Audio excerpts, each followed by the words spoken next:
Kegiatan diseminasi yang akan dilakukan oleh Ibu Nia Rizky Andini selaku calon penggerak Angkatan 10 Kabupaten Malang.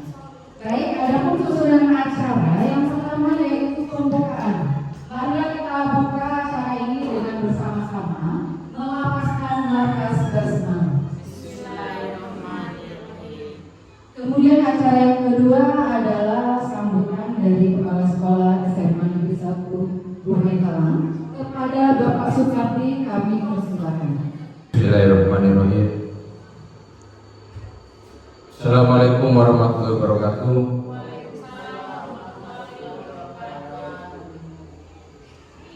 Yang terhormat Ibu-ibu guru di Institut Masalah yang kami cintai, Ibunya Rizky Andini yang sedang menjalani proses menjadi guru penggerak. Kita panjatkan puji syukur kehadirat Allah Subhanahu wa Ta'ala karena kita bisa berkumpul hari ini mengikuti kegiatan yang diadakan oleh Dunia untuk mengimplementasikan Ibu yang menjadi guru penggerak.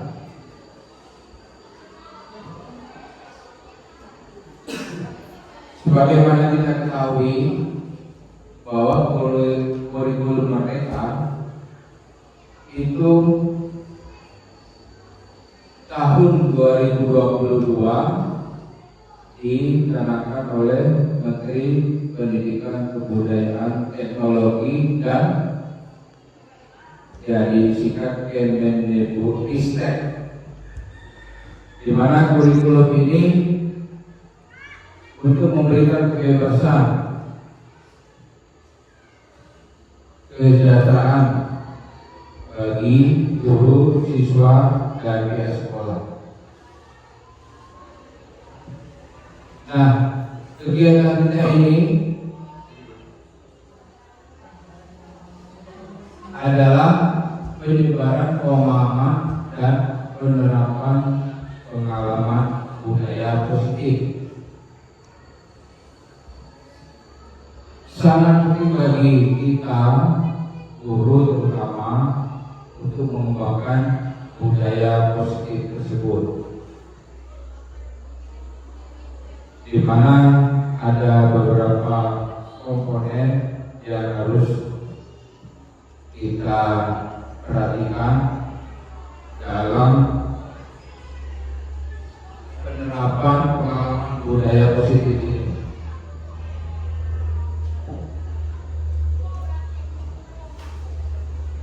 Penerapan pengalaman budaya positif ini harus mengelaborasikan antara guru dan siswa. Semoga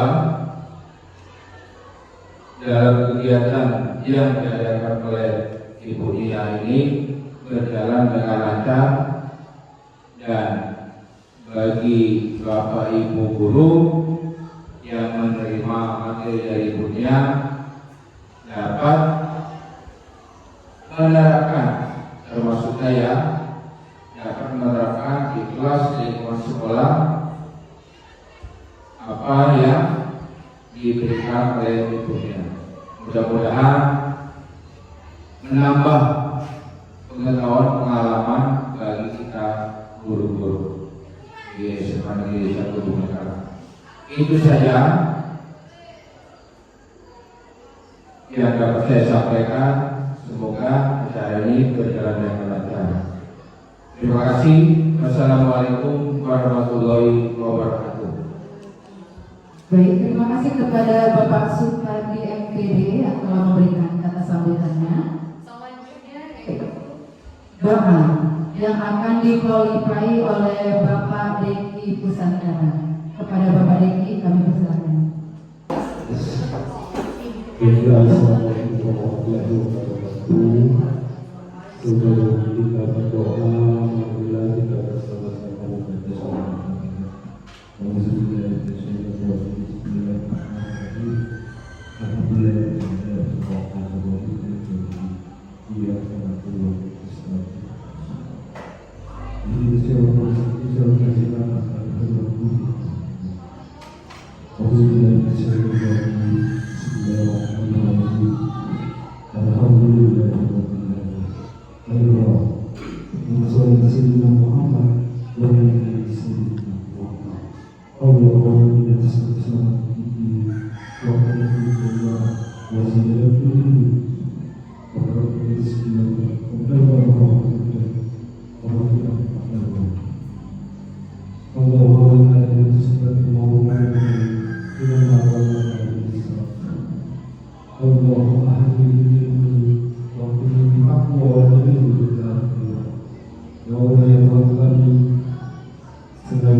Baik Bapak Ibu sekalian, kita masuk ke acara ini yaitu pemaparan pemahaman dan penerapan pengalaman budaya positif yang akan disampaikan oleh Ibu Nia Rizky Andini. Kepada Ibu Nia, kami silakan. Baik, Assalamualaikum warahmatullahi wabarakatuh. Baik Bapak dan Ibu, hari ini saya akan mempresentasikan atau akan menyebarkan pemahaman dan penerapan pengalaman budaya positif, di mana dalam kegiatan ini saya sedang menjalankan pelatihan atau pengajaran guru penggerak Angkatan 10 di Kabupaten Lahan. Baik Bapak dan Ibu, tujuan dari presentasi kita pada hari ini yang pertama, sebagai aksi nyata untuk menyebarkan pemahaman dan penerapan pengalaman budaya positif yang sudah saya pelajari di modul 1.4. Dengan harapan, dengan adanya aksi nyata ini, kita dapat mewujudkan kolaborasi dengan seluruh pemangku kepentingan sekolah agar terciptanya budaya positif yang dapat mengembangkan karakter murid di SMA Negeri 1 Dumai Halang. Oke, baik Bapak Ibu, sebelum kita memulai kegiatan kita atau saya mempresentasikan, di sini saya sudah merumuskan beberapa atau memberikan masukan beberapa tentang kesepakatan kelas atau kesepakatan kegiatan kita pada pagi hari ini. Yang pertama, saling menghormati. Yang kedua, hadir dengan penuh perhatian. Yang ketiga, berkolaborasi untuk kemajuan. Yang keempat, berbicara ketika sudah dipersilakan. Yang kelima, izin jika meninggalkan ruangan. Yang keenam, mengikuti dengan rasa gembira. Baik Bapak Ibu, saya tawarkan apakah kesepakatan kelas kita ini cukup atau ada yang akan kita kurangi atau Bapak dan Ibu ingin menambahkan? Kayaknya cukup Ibu Nia. Oke. Itu udah bagus Bu. Oke, cukup ya Bu ya. Oke. Kalau begitu, nah sebelum kita memulai kegiatan kita akan lakukan sedikit ice breaking. Di mana ice breakingnya ini kata kuncinya adalah tepuk tangan. Ya, baik begini. Jika saya mengatakan tepuk tangan satu kali, Bapak Ibu tepuk tangan satu kali. Nah, ya. Jika dua, tepuk dua kali. Kalau ketiga, tiga kali. Mengerti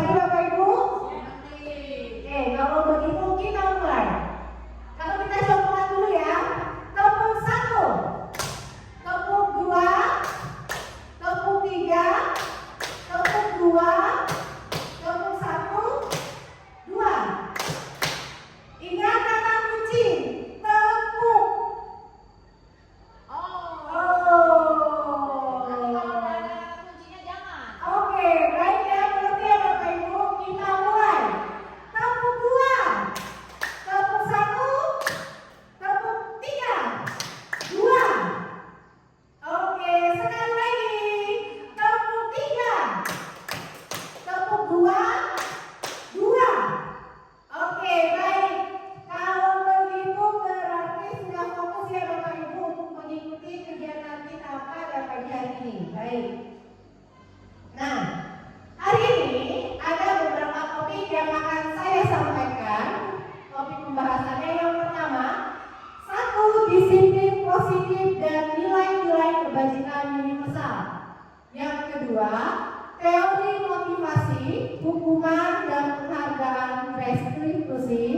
Yang ketiga, keyakinan kelas. Yang keempat, kebutuhan dasar manusia dan dunia berkualitas. Yang kelima, ada restitusi dengan 5 posisi kontrol, dan yang keenam, restitusi segitiga restitusi. Baik Bapak Ibu. Nah, yang pertama kita masuki disiplin positif dan nilai-nilai kebajikan universal. Dan pada saat saya pemaparan Bapak Ibu, jika ada pertanyaan, nanti akan saya batasi dalam artian saya akan memaparkan satu topik, baru kita buka tanya jawab, baru kita akan melanjutkan topik yang kedua. Oke, baik. Topik pertama, disiplin positif dan nilai-nilai kebajikan universal. Nah, Bapak Ibu, sebelum kita memasuki apa itu disiplin, di situ kita lihat ada perubahan paradigma. Apa itu? Nah, perubahan paradigma, kegiatan kepal tangan. Di sini ada A dan B, Anda dan teman Anda. Kemudian sobeklah secari kertas kecil, tuliskan benda atau sesuatu yang sangat berharga untuk Anda. Letakkan di salah satu tangan Anda. Tadi berarti kertas yang kita sobek, lalu kita kepalkan, kita taruh di tangan kita, boleh tangan kanan atau tangan kiri, kita kepalkan. Kemudian teman Anda yang B akan mencoba dengan sekuat tenaga dengan berbagai cara untuk meminta Anda memberikan benda tersebut. Nah, di sini berarti si B dia akan berusaha supaya Anda atau si A membuka kepala tangan tersebut, ya.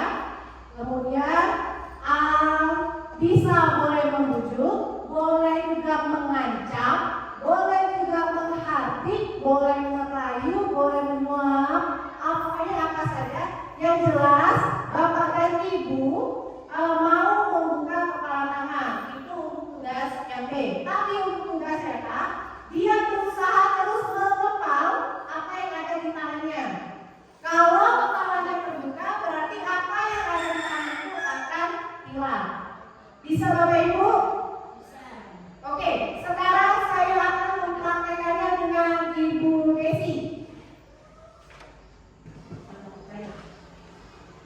Oke, Ibu Desi mengepalkan tangan.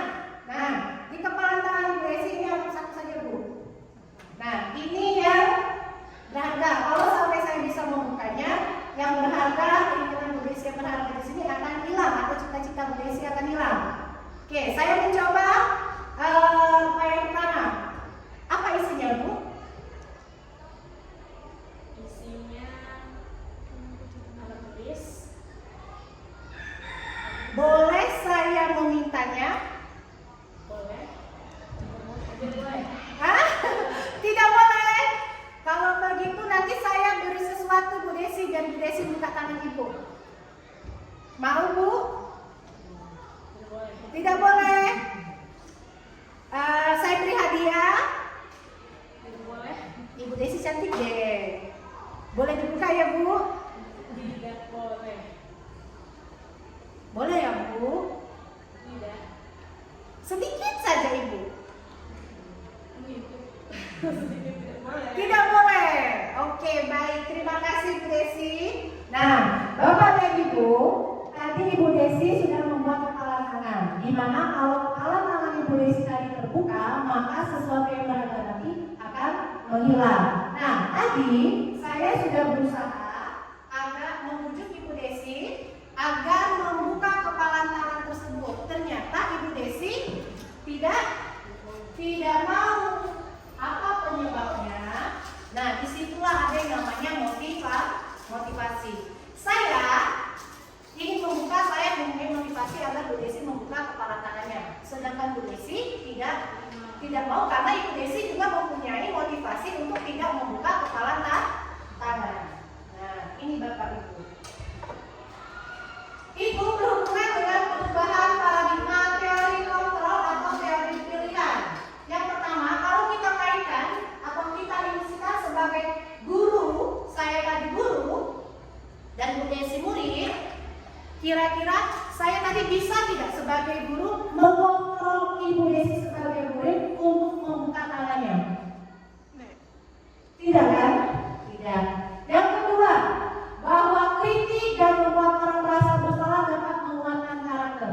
Dalam artian tadi saya meminta Bu Desi, bukalah sedikit. Ibu Desi tidak mau. Karena di situ ada karakter. Lalu ada penguatan positif efektif dan bermanfaat. Dalam artian walaupun saya meminta Ibu Desi membuka, tapi karena Bu Desinya tadi mempunyai motivasi tidak membuka, Bu Desi tidak akan membuka. Lalu ada juga dari situ ilusi bahwa orang dewasa memiliki hak untuk memaksa. Nah, yang tadi saya lakukan dengan Bu Desi diibaratkan saya membujuk anak atau memberikan pembelajaran kepada anak, tetapi kalau anak itu tidak ada motivasi untuk membukanya, dia tidak akan terbuka. Ya. Begitu juga di pembahasan mengenai disiplin, Bapak Ibu. Nah, di sini disiplin menurut kata atau arti kata disiplin berawal dari bahasa Latinnya disiplina yang artinya belajar. Yang kedua, makna disiplin dan asal kata dari kata berkonotasi dengan disiplin diri dan murid-murid menurut Socrates dan Plato. Lalu disiplin diri membuat orang menggali potensinya menuju sebuah tujuan apa yang dia hargai. Itu makna disiplin. Tapi sayangnya makna disiplin dalam budaya kita ini mengalami perubahan. Di mana disiplin di sini sesuatu yang dilakukan seseorang kepada orang lain untuk mendapatkan kepatuhan. Lalu dan dengan adanya untuk mendapatkan kepatuhan tadi, kecenderungan umumnya adalah mengubah kata disiplin dengan ketidaknyamanan, bukan dengan apa yang kita hargai atau pencapaian suatu tujuan mulia. Dalam artian seperti kita, di sini ada peraturan tidak boleh rambut panjang atau melebihi 2 cm. Karena kita akan menerapkan disiplin kepada siswa kita kesannya memaksa. Gunanya untuk apa? Menegakkan atau menerapkan disiplin bahwa rambut harus rapi. Dan ternyata bukan itu makna disiplin. Makna disiplin ini lebih kepada penumbuhan nilai-nilai yang ada dalam diri si murid tersebut, Bapak Ibu.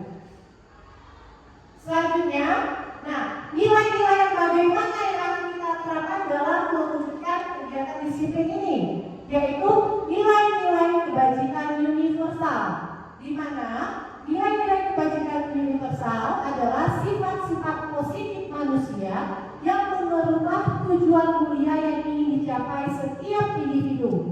Nilai-nilai tersebut bersifat universal dan lintas bahasa, suku, bangsa, agama maupun latar belakang. Dalam artian nilai-nilai kebajikan ini berlaku dimanapun. Kemudian setiap perilaku atau perbuatan itu memiliki suatu tujuan menurut Dr. William Glaser pada teori kontrol. Lalu dengan mengaitkan nilai-nilai kebajikan yang diyakini seseorang, maka motivasi intrinsiknya akan terbangun sehingga menggerakkan motivasi dari dalam untuk dapat mencapai tujuan mulia yang diinginkan. Jadi Bapak Ibu, menerapkan positif atau budaya positif, ya, salah satunya adalah disiplin. Nah, kita meminta murid kita untuk disiplin, tapi harapannya murid ini jangan sampai dia terpaksa. Tapi yang kita gerakkan di sini disiplin yang memang benar-benar ada nilai di dalam dirinya, kesadaran dalam dirinya yang berhubungan dengan motivasi. Nah, disitulah tugas kita sebagai guru, ya Bapak Ibu. Lalu nilai-nilai kebajikan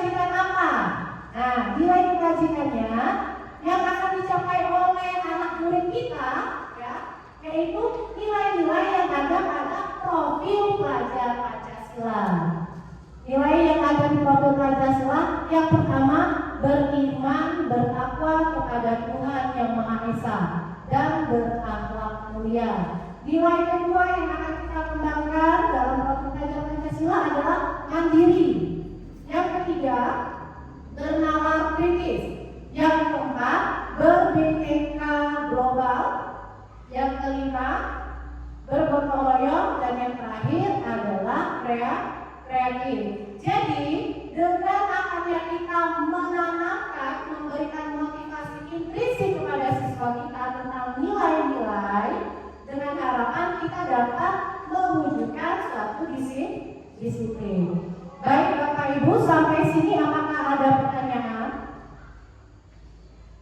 Ada pertanyaan Bapak Ibu? Kita lanjut ke pembahasan yang selanjutnya. Nah, teori motivasi, hukuman, penghargaan dan juga restitusi. Di sini ada pertanyaan Bapak Ibu. Menurut Bapak Ibu atau setujukah Bapak dan Ibu, hukuman dapat mendisiplinkan anak? Silakan Bapak Ibu jawab di dalam hati, nanti kita bahas. Apakah hukuman dapat mendisiplinkan anak? Yang kedua, pemberian hukuman dengan hal positif seperti membaca atau membersihkan halaman sekolah dapat meningkatkan disiplin anak. Yang ketiga, memberi penghargaan dapat meningkatkan motivasi belajar anak. Silakan Bapak Ibu baca dulu, kemudian Bapak Ibu temukan kira-kira Bapak Ibu setuju atau tidak dengan 3 pertanyaan ini. Hukuman dapat mendisiplinkan anak. Yang kedua, pemberian hukuman dengan hal yang positif. Berarti ketika anak itu berbuat salah atau tidak disiplin, kita menghukumnya dengan seperti membaca buku, bukan hal yang positif. Yang ketiga, memberi penghargaan dapat meningkatkan motivasi belajar anak. Jadi anak diberikan hadiah dengan harapan anak itu dapat bertumbuh motivasi belajarnya. Oke, sudah Bapak Ibu? Sudah Bapak Ibu? Oke, sudah. Lanjut ya. Nah, ini kalau kita berbicara teori motivasi perilaku manusia kita ada 3 Bapak Ibu. Yang pertama, untuk menghindari ketidaknyamanan atau hukuman. Apa yang akan terjadi apabila saya tidak melakukannya? Jadi begini, kalau kita kaitkan dengan sekolah, dengan anak murid kita di sekolah, jika dia tidak membuat PR, dia akan mendapatkan hukuman. Jadi ketika dia belajar di kelas, dia membuat tugas itu hanya untuk menghindari hukuman. Itu motivasi yang pertama. Motivasi yang kedua, untuk mendapatkan imbalan dari orang lain atau institusi. Jadi begini, motivasi belajar anak kita, mereka belajar dia mendapatkan ranking 1. Dengan harapan kalau dia ranking 1 dia dapat hadiah atau bingkisan dari sekolah atau dari bapak dan ibu. Lalu yang ketiga, untuk menghargai diri sendiri. Nah, di sini motivasinya memang dia sadar betapa pentingnya kalau dia membuat suatu tugas. Ya Bapak Ibu. Nah, untuk motivasi yang pertama itu motivasinya bersifat eksternal. Eksternal di sini berarti orang lain, masih orang lain di dalam diri si anak tadi tidak ada kesadaran. Ya, begitu juga di poin kedua. Itu motivasinya eksternal. Kalau tidak melakukan pilihannya 2. 1 mendapatkan hukuman. Kalau misalnya saya melakukan dengan baik, maka saya mendapatkan imbalan. Dan ternyata itu kurang pas Bapak Ibu. Yang pas adalah yang poin ketiga, untuk menghargai diri sendiri. Jadi motivasinya motivasi internal. Jadi dari diri anak itu sendiri. Oh, kalau saya tidak membuat tugas, memang saya harus membuat tugas. Itu tugas saya. Dan kalau saya misalnya tidak membuat tugas, mungkin saya tidak mendapatkan ilmu. Itu memang motivasinya. Dan itu disebut motivasi internal. Nah, motivasi internal inilah tujuan dari disiplin positif tadi Bapak Ibu. Sehingga yang tadi kita melihat pengertian disiplin tadi, yang memang yang namanya disiplin itu harus meningkatkan atau membangunkan nilai-nilai kesadaran dan anak, bukan dari paksaan atau untuk membuat menghindari hukuman. Nah, di kurikulum merdeka atau menurut Ki Hajar Dewantara, merdeka itu artinya tidak hanya terlepas dari perintah, akan tetapi juga cakap buat memerintah diri sendiri. Berarti dari Ki Hajar Dewantara pun mengatakan pendidikan ini seperti itu, bukan masalah orang lain, tapi kesadaran dalam diri. Nah, yang inilah yang akan kita wujudkan pada murid-murid kita. Nah, hukuman dan penghargaan. Mungkin di sini termasuk saya ya Bapak Ibu dalam proses belajar mengajar sering kita melakukan hukuman atau memberikan hukuman kepada siswa kita atau juga memberikan penghargaan kepada siswa kita. Ternyata Bapak Ibu, hukuman dan penghargaan ini ternyata berlaku sama, dalam artian dengan hukuman bisa meminta atau membujuk seseorang melakukan sesuatu untuk memenuhi suatu tujuan tertentu. Dari orang yang meminta atau membujuk, dorongan eksternal adalah faktor ketergantungan. Nah, berarti baik kalau kita memberikan hukuman untuk mendisiplinkan anak, begitu juga memberikan penghargaan untuk mendisiplinkan anak, sama-sama memberikan dampak yang negatif.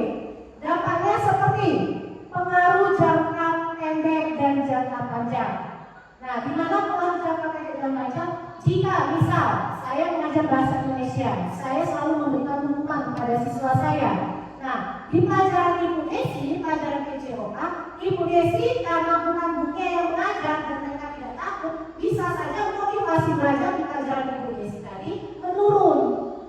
Nah, begitu juga dengan pemberian hadiah. Karena saya biasa memberikan penghargaan kepada siswa, mereka jadi semangat untuk belajar. Tapi ketika mereka belajar dengan Ibu Desi, karena Ibu Desi tidak terbiasa memberikan penghargaan, mereka tidak ada semangat atau motivasi untuk belajar. Ya Bapak Ibu. Lalu penghargaan menghukum. Nah, ini juga ada sisi negatifnya. Penghargaan mengurangi ketepatan. Iya, penghargaan mengurangi ketepatan. Kalau dia tidak diberikan penghargaan, ya saya tidak mau. Nah, ini biasanya kita temukan di anak-anak TK ya Bapak Ibu. Saya pengalaman anak saya pulang dari sekolah, ditanya diberikan bintang oleh guru. Ditanya, apa itu Dek? Oh, adik tadi melakukan hal seperti ini, oh diberi bintang. Keesokan harinya, tidak ada lagi bintang-bintangan anak saya tanya kenapa tidak ada bintang. Ternyata ibu guru yang biasa yang memberi bintang itu tidak masuk, dan anak saya kebetulan hari itu tidak mengerjakan sesuatu yang baik karena tidak mendapatkan penghargaan. Itulah mengapa lihat kan sekarang tidak ada tingkat-tingkatan dalam rapor Bapak Ibu, karena menghindari motivasi yang negatif. Lalu penghargaan merusak hubungan. Nah, merusak hubungan karena ada beberapa siswa yang kita kan sering dia terus, mentanglah dioremin 1, mentanglah dioremin 2. Nah, itu bisa merusak hubungan. Anak tadi cemburu, dia terus yang mendapatkan penghargaan, aku tidak. Nah, dihukum oleh penghargaan. Jadi, penghargaan itu bisa menentukan kualitas, penghargaan bisa mematikan kreativitas, dan penghargaan mengurangi motivasi intrinsik. Jadi Bapak Ibu, ketika kita di kelas, diusahakan tidak lagi memberikan hukuman dan tidak lagi diberikan penghargaan. Apapun alasannya, diusahakan kita mengurangi. Dengan catatan, mengapa kita mengurangi? Karena kita ingin menetapkan motivasi dan nilai-nilai yang ada di dalam diri anak. Dan motivasinya motivasi internal. Jadi motivasi si anak ini yang akan kita kembangkan. Jadi biasakan tidak lagi memberikan hukuman maupun memberikan penghargaan. Selanjutnya, nah lalu apa penggantinya? Penggantinya kita bisa menggunakan program kebajikan. Apa itu program kebajikan? Dalam memberi apresiasi, jadi penghargaan tadi kita ganti dengan apresiasi. Kita lakukan pengakuan kalau anak itu membuat suatu misalnya yang memang benar, ya. Kita ganti hadiah tadi, kita ganti hanya dengan apresiasi berupa pengakuan. Tapi kalau kita akan memberikan pengakuan, memberikan apresiasi kepada siswa kita, ada beberapa hal yang harus diingat. Yang pertama, beri pengakuan secara khusus. Dalam artian jangan beri di depan anaknya, tapi bisa anaknya dipanggil dan kita memuji anaknya. Lalu yang kedua, beri pengakuan secara pribadi dia. Kita panggil anaknya, kita perlakukan secara khusus. Yang ketiga, beri pengakuan kepada semua murid bergantian. Nah, ingat Bapak Ibu, kalau bisa dan harus bisa memberikan apresiasi berupa pengakuan itu kepada murid. Semua murid kita walaupun misalnya di lingkungan di kelas Bapak Ibu aja ada siswa yang belum serajin temannya atau tidak sepintar temannya, oke, tetap kita memberikan mereka pengakuan. Lalu selanjutnya beri pengakuan secara konsisten. Nah, secara konsisten ini berarti terus menerus kita lakukan. Jangan hari ini besok tidak, atau pelajaran minggu ini kita berikan pengakuan, minggu depan tidak kita berikan. Tidak ya Bapak Ibu, kita harus konsisten. Selanjutnya fokus pada proses. Dan ingat Bapak Ibu, memberikan apresiasi ini kita fokuskan untuk pemberian pada proses si anak. Karena hasil belajar anak mungkin bermacam-macam Bapak Ibu. Tapi kita lihat proses anak itu misalnya mengerjakan tugas, prosesnya bagaimana dia berproses, mau menyelesaikan tugas walaupun dengan keterbatasannya. Nah, ini ada contoh pengakuan apresiasi yang menggunakan apresiasi kebajikan. Ibu ucapkan terima kasih untuk rasa tanggung jawab yang sudah kamu lakukan pada saat kamu membuang kertas-kertas yang berserakan di lantai. Nah, di sini kita memberikan pengakuan itu harus ada pembukanya dulu. Atau ibu sangat senang, ibu terima kasih. Nah, itu kan ada pengakuannya. Baru kita tekankan nilai kebajikan apa yang sudah diberikan kepada ibu atau sudah dilakukan oleh si anak. Barulah kita tambahkan dengan situasi di mana dia melakukan nilai kebajikan. Situasi apa yang dilakukan? Jadi itu Bapak. Lanjut. Nah, bagaimana dengan jawaban atau pertanyaan yang di awal saya berikan? Hukuman dapat mendisiplinkan anak. Setuju atau tidak? Ya, setuju. Mendisiplinkan anak. Setuju. Yang kedua, pemberian hukuman dengan hal yang positif. Setuju atau tidak? Setuju. Yang ketiga, memberi penghargaan dapat meningkatkan motivasi belajar anak. Setuju. Kalau setuju, ingat Bapak Ibu, ini. Nah, hukuman dan penghargaan tadi hanya memotivasi eksternal seorang anak atau murid kita. Yang kita inginkan adalah poin 3, motivasi internal. Jadi kalau kita memberikan hukuman, anak tadi berusaha menghindari hukuman baru dia berbuat baik. Kalau tidak ada peraturan, dia tidak akan berbuat baik. Kira-kira apakah setuju hukuman? Iya, tidak setuju. Karena hukuman akan memberikan motivasi eksternal dengan si anak. Begitu juga dengan memberikan hukuman walaupun hukumannya positif, membaca buku. Ketika anak tidak dikasih membaca buku, dia tidak akan membaca buku. Jadi percuma kita memberikan hukuman dengan tujuan untuk memberikan anak itu menjadi ada nilai di dalam diri untuk membaca, itu tidak akan terwujud Bapak Ibu. Ya. Jadi ingat, di sekolah kita diusahakan tidak lagi memberikan hukuman maupun penghargaan. Karena hukuman dan penghargaan hanya akan memberikan motivasi eksternal. Karena kalau motivasi eksternal, si anak tadi tidak mau atau tidak tertanam nilai-nilai yang ada dalam diri dia. Nah, kemudian tadi kalau misalnya penghargaan bisa kita dengan apresiasi ya yang pertama. Lalu ada yang namanya konsekuensi. Nah, murid disuruh untuk tidak menggunakan sepatu seharian di sekolah karena tidak menggunakan sepatu nisab. Ini hukuman atau konsekuensi? Menurut Bapak Ibu, yang pertama, murid disuruh tidak mengenakan sepatu seharian di sekolah karena tidak mengenakan sepatu hitam. Hukuman atau konsekuensi?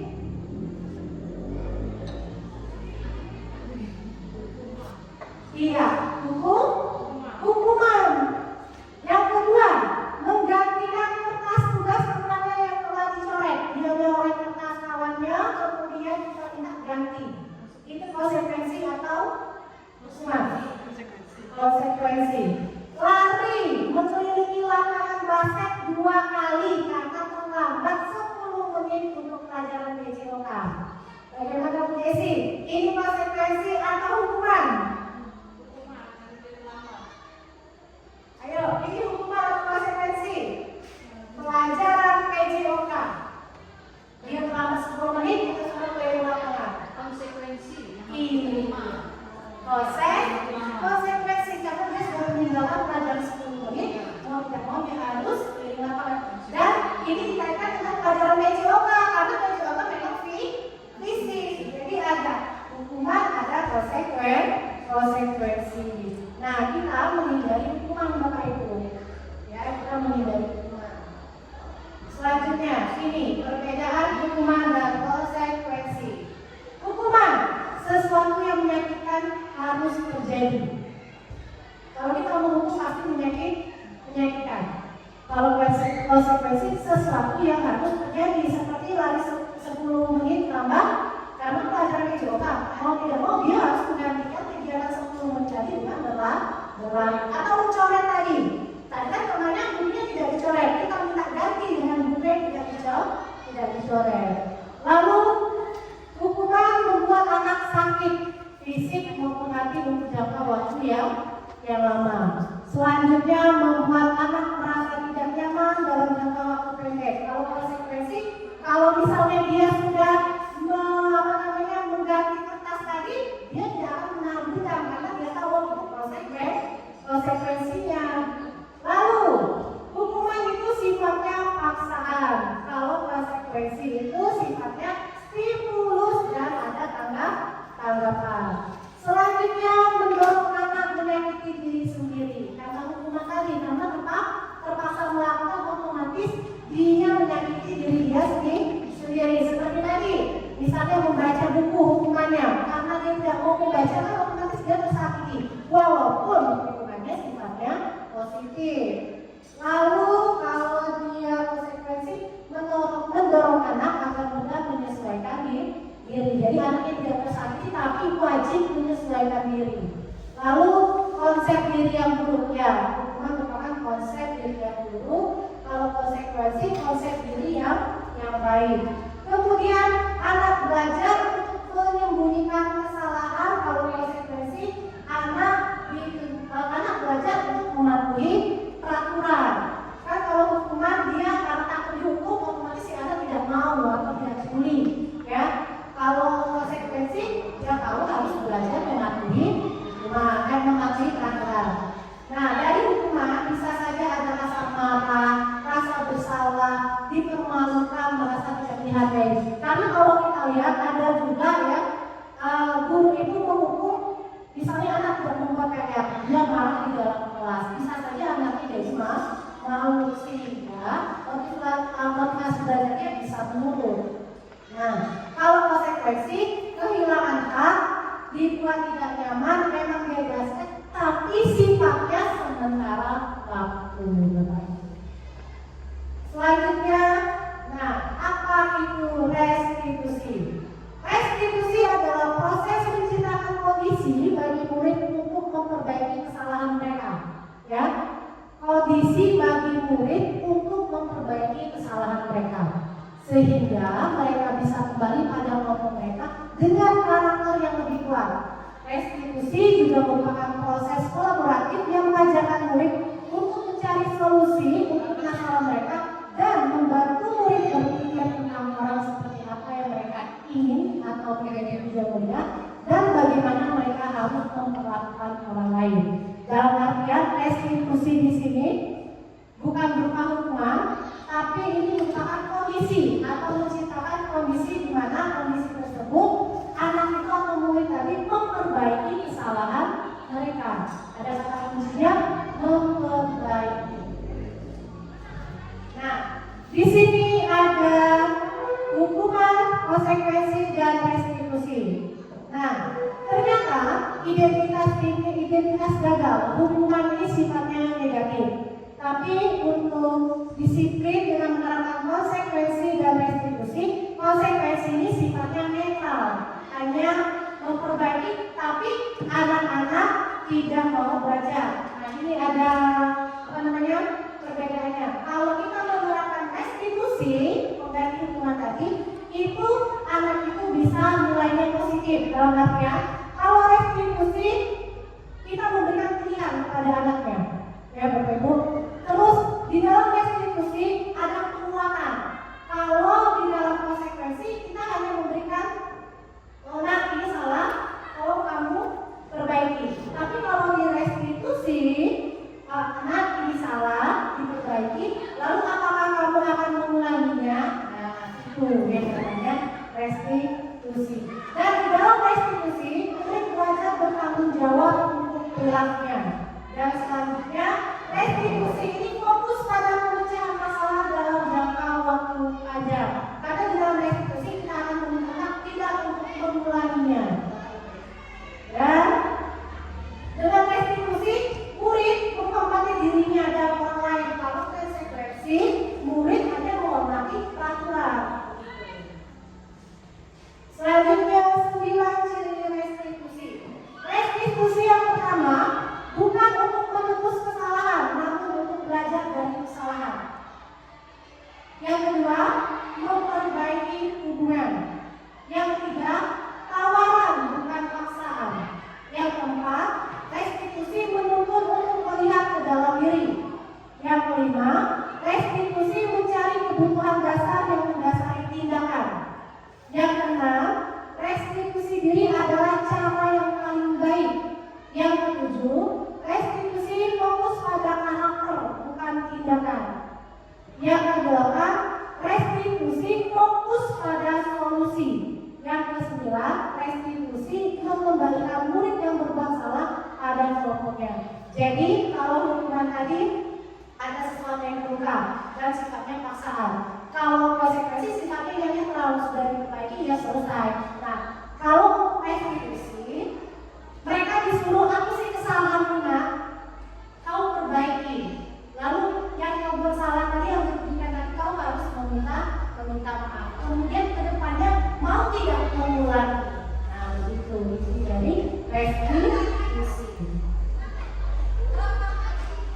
Oke, sebelum keyakinan kelas, apakah Bapak Ibu ada pertanyaan mengenai hukuman tadi, penghargaan dan restitusi? Tidak ada? Oke, tapi kita lihat katakan aja Bapak Ibu diusahakan dalam kegiatan proses pembelajaran kita nanti kita menghindari yang namanya hukuman dan penghargaan. Kenapa? Hukuman dan penghargaan itu motivasinya hanya motivasi eksternal dari luar anak itu, sehingga nanti kalau dia dari luar terus dimotivasi tidak tertanam dalam dirinya, motivasi internalnya tidak terbangun atau terwujud ya Bapak Ibu, sehingga kalau misalnya dihukum menghindari hukuman, melakukan suatu kebaikan, dia dapat penghargaan. Tapi kalau dia menggunakan restitusi diharapkan ada motivasi dalam diri si anak untuk menegakkan disiplin positif di sekolah. Nah, selanjutnya ada keyakinan kelas.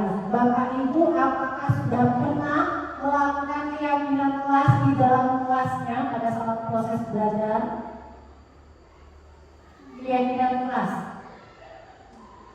Tadi di awal kita sudah membuat kesepakatan kelas. Nah itu keyakinan juga termasuk Bapak Ibu. Dalam kegiatan ini kita saling menghormati. Nah itu termasuk dalam keyakinan. Lanjut ya. Nah, mengapa tidak peraturan saja? Mengapa harus keyakinan kelas? Oh berarti keyakinan ini berhubungan dengan peraturan. Tapi kenapa jadi keyakinan ya? Nah ini ada beberapa pernyataan. Mengapa kita memiliki peraturan harus menggunakan helm bila mengendarai kendaraan roda 2? Berarti ada peraturannya Bapak Ibu? Iya. Lalu yang kedua, mengapa kita memiliki peraturan 3M? Menggunakan masker, mencuci tangan, dan menjaga jarak 1,5 meter. Ini waktu zaman COVID ya. Ya. Yang ketiga, mengapa kita memiliki peraturan harus datang tepat waktu pada saat mengikuti pelatihan? Itu merupakan peraturan. Nah, kalau sifatnya peraturan, biar menambah motivasi intrinsik, makanya ada yang namanya keyakinan kelas. Untuk mendukung motivasi intrinsik, kembali ke nilai-nilai. Nah, karena nilai-nilai tadilah yang akan kita kembangkan melalui keyakinan. Dengan adanya keyakinan, misalnya memakai helm demi keselamatan. Bukannya kalau tidak pakai helm bakal ditilang, bukan seperti itu. Tapi yang kita beratkan adalah kalau memakai helm gunanya untuk apa? Keselamatan. Nah, itulah yang merupakan nilai-nilai atau keyakinan kelas yang akan kita kembangkan atau kita terapkan kepada siswa kita agar disiplin budaya positifnya terbangun. Nah, ini di sekolah kita ada yang namanya peraturan kelas. Lalu kita kuatkan dengan keyakinan kelas. Dengan adanya keyakinan kelas nanti akan memunculkan lingkungan yang positif. Adanya lingkungan yang positif akan memunculkan yang namanya budaya positif. Nah, di situ ada peraturan. Peraturannya dilarang melakukan kekerasan. Selalu kembalikan buku ke tempatnya. Dilarang mengganggu orang lain. Ingat, anak-anak kita sering mengatakan kalau ada kata-kata larangan, peraturan itu gunanya dia bahwa peraturan digunakan untuk dilanggar. Karena kata-katanya bersifat negatif tidak dilarang melakukan, dilarang. Berbeda dengan keyakinan. Kalau keyakinan menghormati orang lain. Kalau kita menghormati orang lain, otomatis kita tidak akan melakukan yang namanya kekerasan. Apalagi anak murid kita di kelas tidak akan mengganggu temannya yang lain. Lalu selalu kembalikan buku ke tempatnya. Kita ganti keyakinannya adalah bertanggung jawab. Dengan tanggung jawab yang kita yakini di kelas tanggung jawab, otomatis bukan hanya dalam misalnya buku saja yang akan mereka kembalikan ke tempatnya. Mungkin apapun yang sudah mereka pakai itu akan dikembalikan di tempatnya. Jadi kalau kita menggunakan peraturan ya itu saja. Tapi kita yang kita kembangkan adalah keyakinan, sehingga peraturan yang dibuat tadi dengan adanya keyakinan bisa terwujud. Contoh, mengapa seperti saya lakukan apa sih ini? Karena saya mengatakan rambutnya harus pendek. Peraturan sekolah ternyata memang rambut harus pendek. Tapi kita ganti, misalnya di kelasnya harus berpenampilan dan wajib berpenampilan rapi. Nah, kalau rapi, jadi kalau rambut panjang kan kebanyakan tidak rapi. Kalau pendek terlihat rapi. Jadi tanpa kita suruh orang kita untuk memotong rambut, kalau dia panjang ini berarti tidak rapi. Itu maksudnya Bapak Ibu keyakinan yang ingin dicapai. Nah, kalau sudah ada keyakinan, kita lanjut ke kebutuhan dasar manusia dan dunia berkualitas. Nah, ini kebutuhan dasar manusia. Kebutuhan dasar manusia ini berlaku bukan hanya kita dulu, tapi juga untuk murid kita. Ada mendapatkan cinta, ada mendapatkan kekuasaan, ada untuk senang, ada untuk mendapatkan kebebasan, terus untuk berjuang atau bertarung. Nah, begitu juga dengan siswa kita. Siswa kita terkadang pada saat kita mengajar ada yang main-main, Bapak Ibu. Mungkin kebutuhan dasar dia adalah apa? Untuk mendapatkan kesenangan.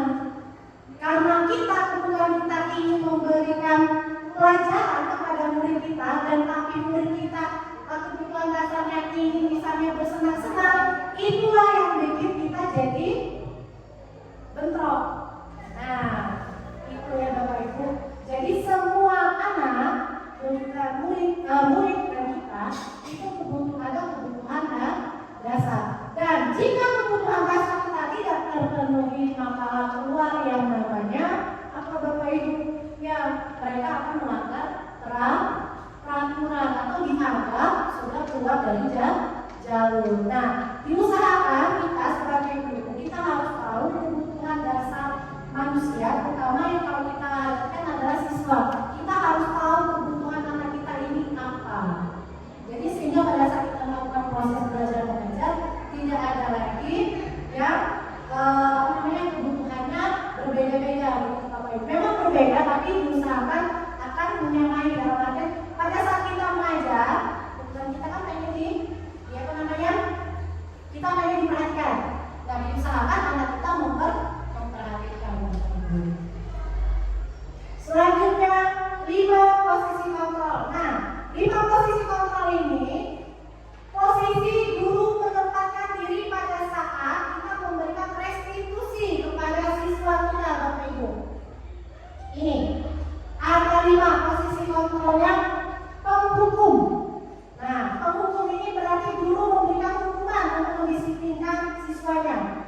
Yang kedua, membuat orang merasa bersalah.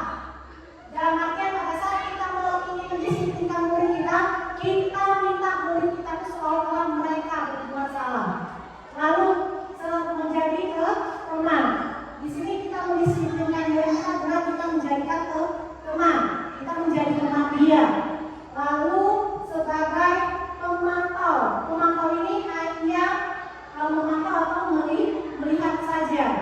Lalu menjadi manajer. Nah, kelima posisi kontrol ini secara tidak langsung pernah kita jalani sebagai guru. Seperti saya menghukum, saya pernah menghukum. Ternyata itu salah. Bukan disiplin positif yang akan terwujud, bukan motivasi internal yang akan terwujud, melainkan eksternal. Di mana menghukum ini, ya, ini memberikan memberikan hukuman. Kalau memberikan hukuman biasanya murid itu menjadi takut. Lalu membuat orang merasa bersalah. Membuat rasa bersalah misalnya, gara-gara kamu ibu ini jadi dikenal kepala sekolah. Nah, itulah yang membuat orang merasa bersalah Bapak Ibu. Kalau teman, teman ini banyak kita jumpai di guru PAUD atau guru TK. Boleh tidak? Ternyata kalau kita memposisikan diri kita sebagai teman di siswa kita, ternyata Bapak Ibu ada juga kekurangannya. Karena apa? Karena kita jadi teman tadi, murid tadi merasa kita ini sama. Lalu untuk pemantau ini hanya memberikan sanksi, dilihat sudah mengerjakan atau tidak, hanya sebatas itu, hanya pemantau. Nah, yang diinginkan adalah kita menjadi manajer Bapak Ibu. Ya, seperti apa manajer? Manajer itu mengevaluasi diri bagaimana cara memperbaiki sejalan dengan restitusi. Kita sebagai manajer, kita menunjukkan ada apa sih nak? Ada masalah apa? Kemudian ternyata salah nggak diri kamu perbuatan tadi? Apa sih yang dilanggar? Kita minta nilai apa yang dia langgar. Kemudian bagaimana cara memperbaikinya ke depannya? Begitu Bapak Ibu. Jadi diusahakan kita menjadi manajer.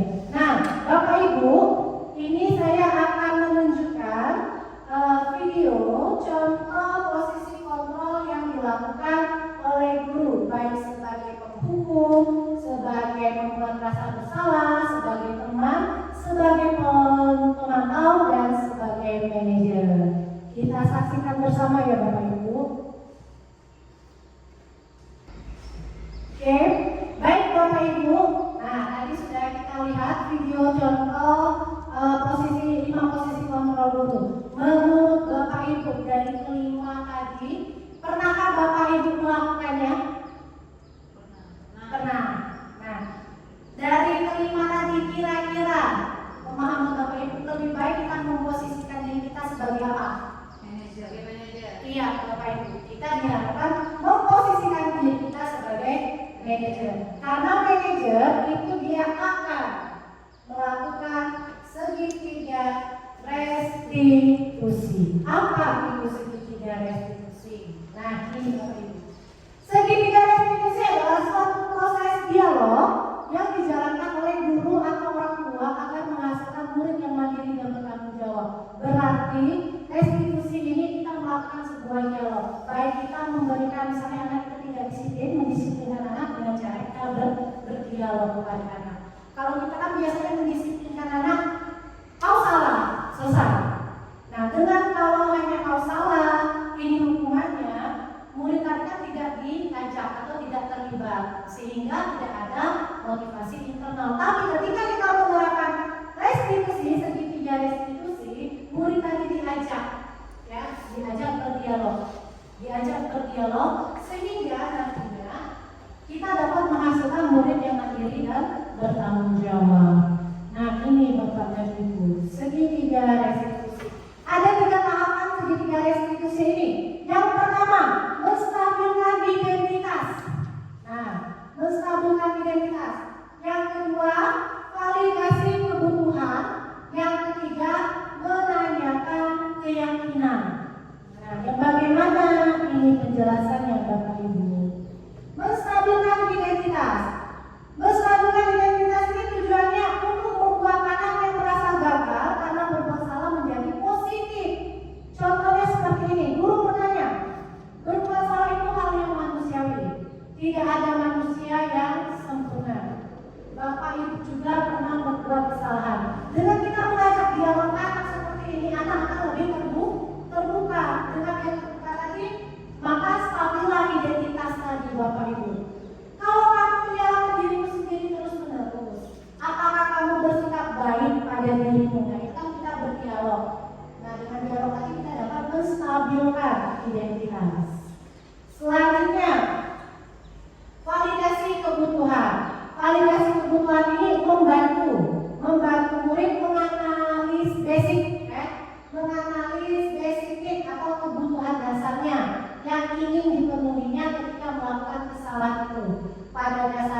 disiplin. Contohnya, bisa kita ganti kata-kata dulunya, kita bisa berkata, kamu bisa saja kan melakukan yang lebih buruk, tapi kamu tidak melakukannya. Kamu pasti punya alasan mengapa melakukannya. Jadi setiap anak yang melanggar disiplin tadi kita tanya, mengapa kamu melanggar? Apa sebenarnya alasannya? Sehingga ada validasi kebutuhan. Dengan anak menjawab pertanyaan kita tadi, kita tahu ternyata motivasi ya, motivasi dalam diri atau kebutuhan dasar dirinya ini yang terganggu. Ya, nah ini. Lalu yang ketiga, menanyakan keyakinan. Apa saja menanyakan keyakinan? Anak melihat kesalahannya dihubungkan dengan norma sosial dan nilai-nilai yang mendasari manusia berinteraksi dengan orang lain. Contoh perkataan gurunya, apa nilai yang kita percayai di kelas atau sekolah kita? Nilai-nilai universal apa yang telah kita sepakati? Kelas yang ideal itu seperti apa? Nah, Bapak Ibu, ya. Jadi ada tiga. Nah, tiga. Kalau kita akan menerapkan segitiga restitusi, dan kita ingat kita harus memposisikan kita sebagai manajer. Yang pertama menstabilkan identitas, ada validasi kebutuhan dan menanyakan keyakinan. Contoh, di sini ada kasus atau kasus yang sering kita lihat di kelas. Misalnya anak sering bolos, anak tidak pernah selalu tidak mengikuti upacara. Pada saat kegiatan ini kita panggil anaknya, kita menerapkan segitiga restitusi, kita menstabilkan identitas dulu. Yang pertama bisa dilakukan ngampuna dan upacara. Dijawabnya mungkin karena bangun siang. Kita jawab, kita tanya lagi, ngampuna bangun siang?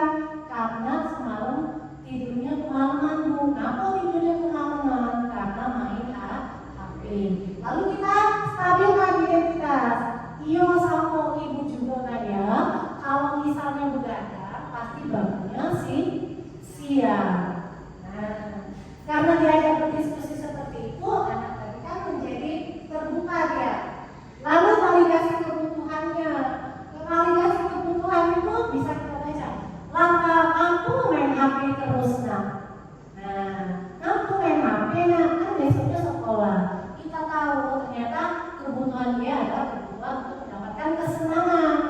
Tapi kita ingatkan kesenangannya tadi.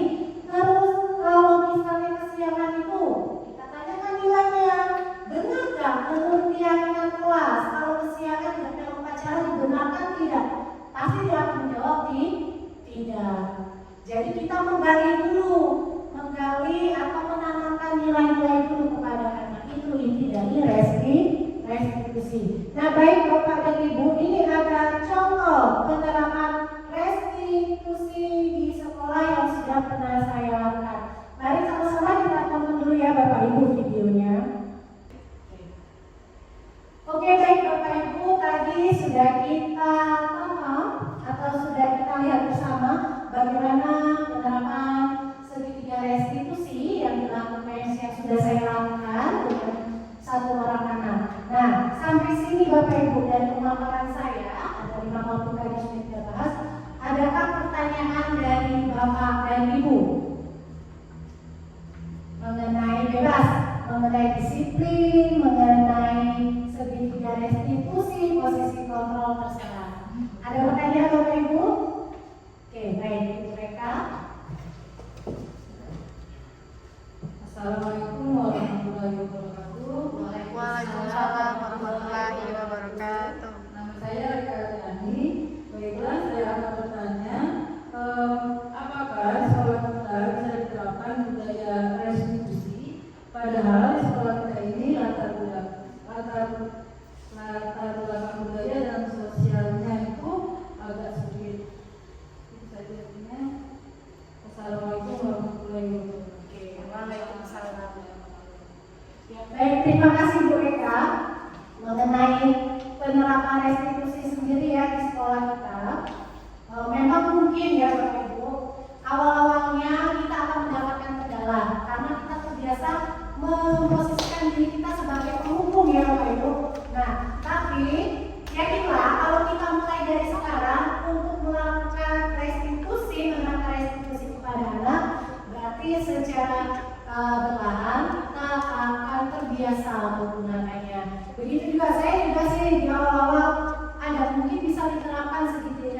restitusi ini, segitiga restitusi ini dalam mendisiplinkan anak. Tapi kalau kita dalami betul materinya, oh ternyata bagus sesuai dengan yang ini dicapai di kurikulum Merdeka. Kan kita tahun ini menggunakan kurikulum Merdeka, diusahakan seperti itu. Dengan melibatkan anak untuk menyelesaikan suatu masalah, lalu kita menekankan nilai-nilai bukan sebagai pemaksaan, insya Allah motivasi untuk anak kita dan terus kita menerapkan segitiga restitusi ini insya Allah bisa kita terapkan.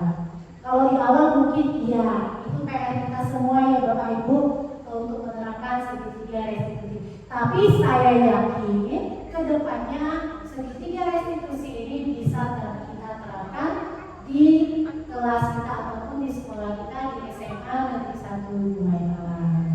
Baik Bapak Ibu, ada lagi pertanyaan mengenai apa yang sudah saya sampaikan pada hari ini? Cukup ya, alhamdulillah. Nah, sekarang Bapak Ibu, kita akan merefleksikan kegiatan kita pada pagi menjelang siang hari ini. Kira-kira apa yang Ibu dapatkan dari kegiatan kita pada hari ini? Tentang apa Ibu?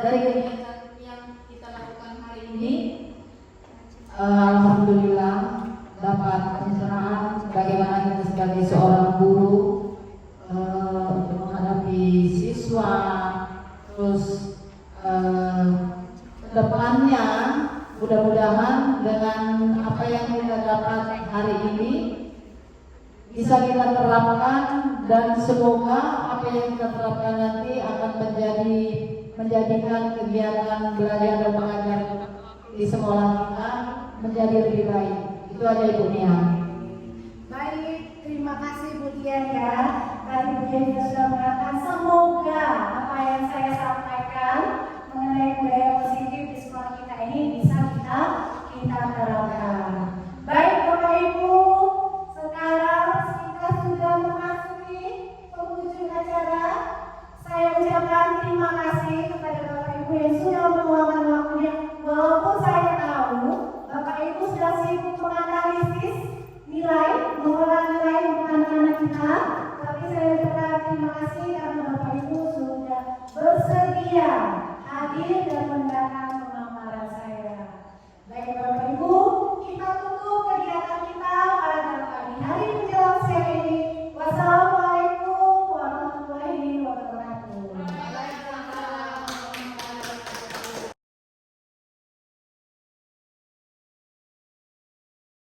Assalamualaikum warahmatullahi wabarakatuh. Waalaikumsalam warahmatullahi wabarakatuh. Baik, sebelum kita memulai pelajaran kita pada hari ini kita terlebih dahulu akan membuat suatu kesepakatan kelas. Para kalian, adakah yang tahu apa itu kesepakatan kelas? Atau pernah mendengar kata kesepakatan kelas? Pernah mendengar? Kira-kira menurut kalian apa itu kesepakatan kelas? Kalau mendengar kata sepakat, kira-kira apa ya kata sepakat itu? Surya? Pendapat bersama. Ada yang lagi? Ada yang lain? Keyakinan bersama. Hersa ya? Sera. Tadi Sera mengatakan bahwa kesepakatan adalah keyakinan. Benar. Keyakinan itu adalah sesuatu yang bernilai positif. Mengapa dinamakan keyakinan yang bernilai positif? Berarti dengan adanya keyakinan kita tahu, dengan kita yakin melakukan sesuatu ini kita akan mendapatkan atau tertanam karakter yang positif di diri kita. Karena keyakinan kelas itu yang membuat adalah kita, kalian dan juga ibu, dan harus kita sepakati bersama. Nah, kita menggunakan kata atau kalimat yang positif. Yang bagaimana kalimat yang positif atau kata-kata yang positif? Ada yang bisa? Dilarang datang terlambat. Negatif atau positif? Negatif. Karena yang dilarang datang terlambatnya adalah kalimat yang negatif. Jadi akan kita ubah menjadi kalimat yang positif. Misalnya, datang tepat waktu. Otomatis otak kita mencerna, oh datang tepat waktu. Bisa? Nah, sekarang keyakinan kelasnya silakan kalian tulis di kertas yang ibu bagikan. Dengan catatan harus menggunakan kalimat atau kata-kata yang positif. Bisa? Ada pertanyaan? Tidak.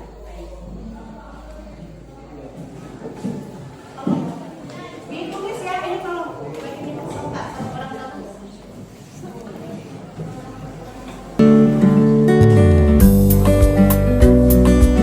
Silakan dibagikan satu orang satu. Nanti keyakinan kelas yang menggunakan bahasa yang positif tadi kita tempel dan akan kita jadikan suatu kesepakatan bersama.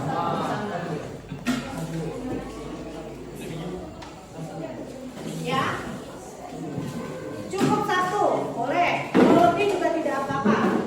Misalnya tadi datang tepat waktu, boleh.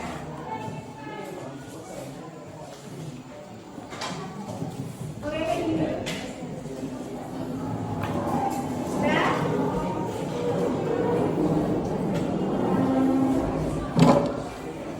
Ibu beri waktu 5 menit untuk menuliskan keyakinan kelas yang akan kita jadikan kesepakatan bersama.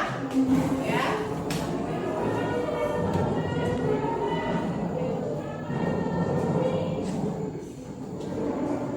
Bahasanya yang positif, misalnya saling menghargai, selalu mengerjakan tugas tepat waktu. Dan kalau sudah, silakan ditempel di sini.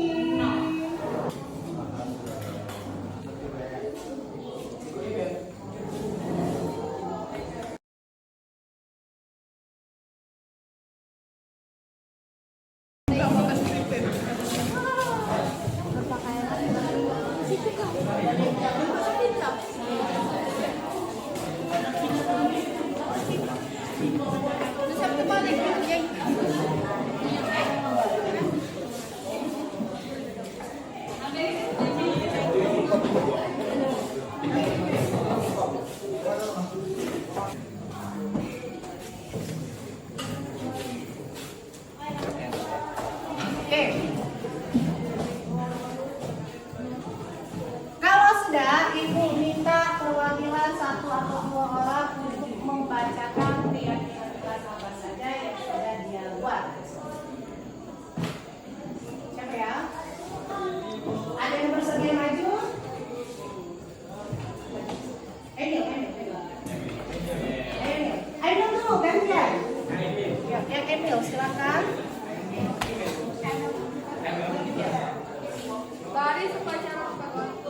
Baris upacara tepat waktu. Kalau baris upacara berarti disiplin tidak? Disiplin ya. Ya, terima kasih. Lanjut. Wendy ada kan Wendy? Wendy, maju silakan. Wendy, bacakan keyakinan kelasnya. Mengerjakan tugas tepat waktu. Mengerjakan tugas tepat waktu. Kira-kira kalau mau mengerjakan tugas tepat waktu, sepakat tidak? Oke, baik. Terima kasih. Duduk.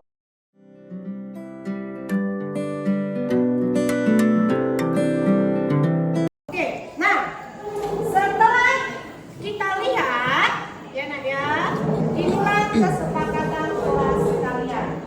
Yang pertama, baris upacara tepat waktu. Ya. Yang kedua, saling menghormati. Yang ketiga, harus datang tepat waktu.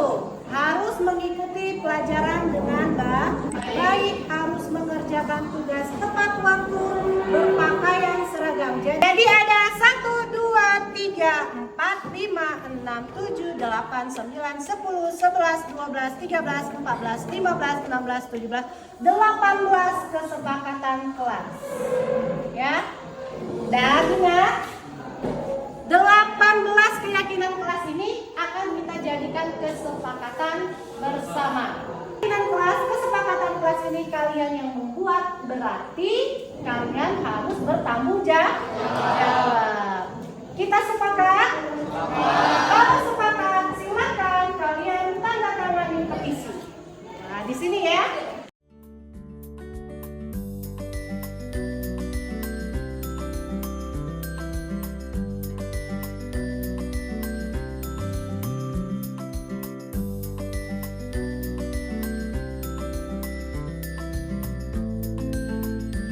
Karena ini keyakinan kelasnya sudah ada dan kita menyatakan ini sebagai kesepakatan kelas dan sudah kalian tanda tangani, Ibu harap ke depannya dengan adanya kesepakatan kelas ini kelas kita menjadi lebih tertib.